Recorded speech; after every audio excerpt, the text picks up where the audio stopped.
తీసుకున్నందుకు thank you. And now it's time, ఒక్కసారి గట్టిగా చప్పట్లతో బాబీ గారితో మాట్లాడే టైం వచ్చేసింది. సో బాబీ గారు, మీ మాటలు మేము వినే ముందు మీ సీక్రెట్స్ కొన్ని తెలుసుకోవాలనుకుంటున్నాం. మీ లైఫ్ స్టైల్ సీక్రెట్స్, టిప్స్ కాస్త ఏమిటి? ఈ గ్లామర్కి అక్కడ మాకు మెగాస్టార్తో స్టెప్పులు వేసేయడానికి ఎనర్జీ ఇవన్నీ ఎక్కడి నుంచి వస్తున్నాయి? మేము చూస్తున్నాం మీ స్పెషల్ అపియరెన్సెస్ కూడా. సో ఏంటి సీక్రెట్? ఏం రాస్తుంది సీక్రెట్స్ తర్వాత అంటే ముందు ఈవెంట్ గురించి సార్ ఒక్క చెప్పండి. మీకోసం థియేటర్ దాకా వెళ్ళి సినిమా చూస్తా, పైరసీ చూడండి. అందుకే కొంచెం that is the secret of హెల్తీగా యువర్ హ్యాపీగా ప్రొడ్యూసర్ పెడుతున్న డబ్బులకి మన థియేటర్కి వెళ్ళి చూస్తే ఆటోమేటిక్గా. ఓకే. ఇందాక మా వాళ్ళు అంటున్నారు, రవి గారు వాళ్ళు, డైరెక్టర్ అనేవాడు మీరు ఎక్కువ మంది డైరెక్టర్ని చూస్తే షూటింగ్ బిఫోర్ ఒకలాగా ఉంటే షూటింగ్ అప్పుడు సన్నబడిపోతారు. సో ఆటోమేటిక్గా ఆ 8 months 1 year ప్రాసెస్లో మొత్తం ఫ్యాట్ మొత్తం వెళ్ళిపోద్ది. సో డైరెక్టర్ అయిపోతే ఆటోమేటిక్గా ఫిట్గా ఉంటారు. ఓకే, అయితే మీరు గెలుచుకున్నారు ఒక gift hamper. Can we have it on stage please? So స్ట్రెస్ని ఎలా తగ్గించుకోవాలి, స్ట్రెస్ వల్ల కూడా ఉండే ఉపయోగాలు ఏంటి చెప్పినందుకు బాబీ గారు congratulations. Yeah, okay. So over to Bobby గారు ప్లీజ్.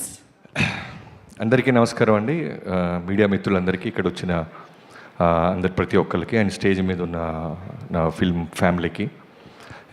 ఈ ఫంక్షన్కి ముందుగా నేను రావటానికి మేజర్ కారణం చాందిని. తనే యూట్యూబ్లో ఉన్న షార్ట్ ఫిల్మ్స్ దగ్గర నుంచి తర్వాత మెయిన్ స్ట్రీమ్ ఫిల్మ్స్ మను కానీ ఇవన్నీ, అండ్ కలర్ ఫోటో మనందరికీ తెలుసు. అంటే ఒక కలర్ ఫోటో తర్వాత ఒక నేషనల్ అవార్డు గెలుచుకున్న ఒక హీరోయిన్, ఆ సినిమాకి అంత పెద్ద అవార్డ్స్ రావటం, బ్లాక్ బస్టర్ అవటం, ఇది అయిపోయిన తర్వాత డాకు మహారాజు మేము అప్రోచ్ అవ్వటం జరిగింది. సో నేను ఎందుకు మెయిన్గా వచ్చానంటే, చాందిని నేను ఏ ఈవెంట్లో కలవలేదు, సినిమా షూటింగ్ అయిన తర్వాత పాపం తను బిజీగా ఉంది. సో తన సెలెక్షన్ ఆఫ్ ఫిల్మ్స్ గురించి, తన డెడికేషన్ గురించి, తన కమిట్మెంట్ గురించి చెప్పాలనే వచ్చాను. సో డాకు ఇనీషియల్గా చెప్పినప్పుడు, డాకు మహారాజ్ త్రూ అవుట్ ఫిల్మ్లో బాలకృష్ణ గారితో పాటు ఇంట్లో ఉండి చాలా లెంతీ రోల్ చెప్పాము తనకి. వెంటనే షీ సెడ్ ఎస్, నేను చేస్తాను బాబీ గారు, బాలకృష్ణ గారి సినిమా, అండ్ క్యారెక్టర్ అది బాగుందని. బట్ లేటర్ ఆన్ బిఫోర్ షూటింగ్కి వెళ్ళే ముందు రైటింగ్ టీమ్తో కూర్చొని రివైజ్ చేస్తున్నప్పుడు ఏది అవసరం లేదన్నప్పుడు కొన్ని బెటర్మెంట్స్లో క్యారెక్టర్ ట్రిమ్ అయిపోయింది షూట్కి బిఫోరే. సో ఎక్కడో హెసిటేట్ చేస్తూ ఫైనల్గా అప్రోచ్ అయ్యి చెప్పాం, చాందిని ఇలా ముందు అనుకున్న క్యారెక్టర్ని కొంచెం షార్ప్ అయిపోయింది, ఈజ్ ఇట్ ఫైన్ అంటే, లేదు బాబీ గారు మీరు కథ చెప్పినప్పుడు నాకు క్యారెక్టర్ అది నచ్చింది, బట్ కథ కోసం ట్రిమ్ చేశారు కాబట్టి నాకు okay, I do this film for you and Balayya Babu garu, and cinema content బాగుంది, తప్పకుండా చేస్తానంది. నిజంగా ఆ రోజు కనుక ఆ అమ్మాయి నాకు చెప్పిన క్యారెక్టర్ని మీరు షార్ప్ చేశారు, నేను చేయను అని ఉంటే నిజంగా చాందిని మా సినిమాలో ఆ కొద్దిసేపు ఉండేది కాదు. So thank you so much Chandini. And cinema shooting ప్రాసెస్లో మీ అందరికీ ఇందాక ఎవరో చెప్పారు ఇండైరెక్ట్గా, తనకి పాపం లెగ్ బెండ్ టియర్ లాంటిది, కాలు ఇంజురీ అయింది.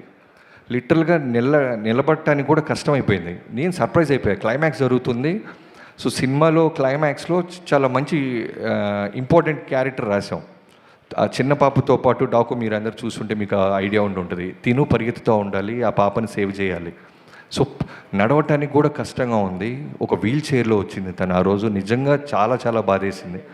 మా ఎవరికి చెప్పలేదు, స్పాట్కి వచ్చిన తర్వాత చూసాం, వీల్ చైర్లో వచ్చి క్యారవాన్ కూడా వెళ్ళేది కాదు, కెమెరా పక్కనే ఉండి మళ్ళీ నిలబడి ఆ సీన్ అంతా క్లైమాక్స్ అంతా చేయటం జరిగింది.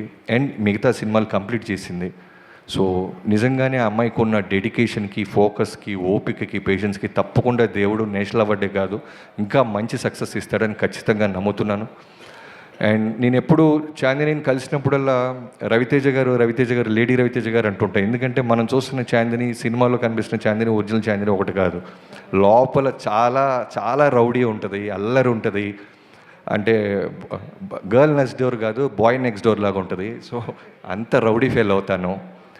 చాందిని, తప్పకుండా నీ సెలక్షన్ ఆఫ్ ఫిల్మ్స్ అన్నీ బాగుంటాయి. ఈ సినిమా కూడా ట్రైలర్ చాలా బాగా నచ్చింది నాకు, అందుకే పిలవంగానే వచ్చాను. I wish you all the best.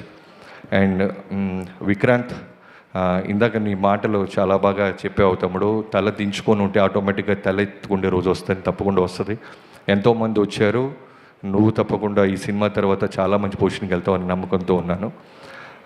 And ఈ సినిమా ప్రొడ్యూసర్స్ అయిన మధురా శ్రీధర్ గారు అండ్ హరిప్రసాద్ గారు I wish you all the best అండి. ఇలాంటి ఒక సెన్సిటివ్ పాయింట్ని మీరు డబ్బు ఇన్వెస్ట్ చేసి 6 ఏళ్ళ నుంచి మీరు ఓపిక పట్టినందుకు తప్పకుండా మీకు డబ్బులు వడ్డీతో పాటు తప్పకుండా వస్తాయని నమ్ముతున్నాను. అండ్ డైరెక్టర్ సంజీవ్, ఎప్పుడు చిరంజీవి గారు ఎప్పుడు ఒకటే చెప్తుంటారు, ఓపిక ఉండాలి ఏ వ్యక్తికైనా అని. సో 6 years నుంచి నువ్వు ఇదే కథని ఓపికగా పట్టుకున్నావు, ఖచ్చితంగా నువ్వేమనుకున్నావు అది డెలివరీ చేసి ఉంటావు అని నమ్మకంతో ఉన్నాను. I wish you all the best. తప్పకుండా నీ పేషెన్సీకి నీ విజన్కి న్యాయం జరుగుతుంది. ఈ ఈవెంట్లో ఒకటే నేను చిన్న మిస్ అవుతుంది ఏంటంటే డిసప్పాయింట్ అయిందని అనుదీప్ గారు ఫోటో వేశారు. నేను అనుదీప్ని మిస్ అవుతున్నాను. అనుదీప్ వచ్చి ఉంటే కనుక ఖచ్చితంగా ఈ సినిమా చూసావా థియేటర్లో అంటే చూశానని చెప్పేవాడు. సో అందరూ ముఖ్యంగా అనుదీప్ ఫ్యాన్స్ అందరూ, కామన్ ఆడియన్స్ అందరూ కలిసి సినిమా లవర్స్, అదిగో ఫ్యాన్స్ ఎంతమంది వచ్చారు. సో November 14th అందరూ ఈ సినిమా చూడండి. ఈ సినిమా పనిచేసిన ప్రతి క్యాస్ట్ అండ్ క్రూకి I wish you all the best. Thank you so much. Thank you so much, Bobby Garu. Thank you so much for being here and making this even more special for